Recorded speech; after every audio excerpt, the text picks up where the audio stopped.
لیاقت باغ کے جلسے کے حوالے سے بعد میں ایک متنازع معاملہ یہ سامنے آیا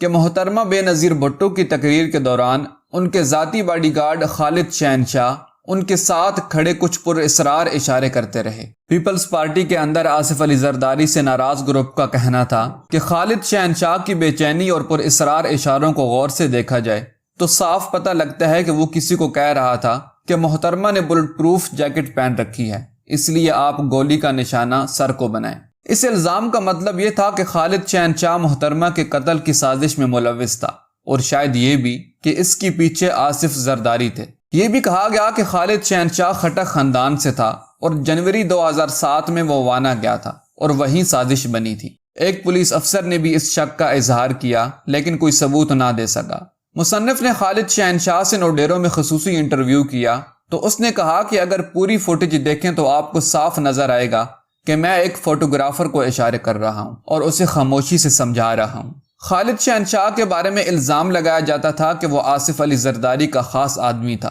لیکن بعد میں اسے اسلام آباد سے کراچی بھیج کر بلاول ہاؤس کا سیکیورٹی انچارج بنایا گیا، پھر کچھ مہینوں بعد اسے قتل کر دیا گیا۔ اس وقت یہ الزام لگایا گیا کہ خالد شہنشاہ کے قتل کا تعلق محترمہ کی شہادت کے ساتھ ہے، جبکہ وفاقی وزیر داخلہ رحمان ملک کا کہنا ہے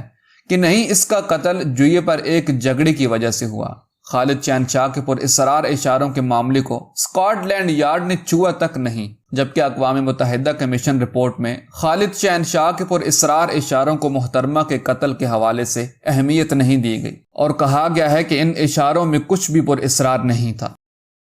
دوستو، اگر آپ کو ہماری یہ ویڈیو پسند آئی تو اس کو لائک، شیئر اور اس طرح کی مزید انفارمیٹیو ویڈیوز دیکھنے کے لیے ہمارا چینل سبسکرائب کر دیں۔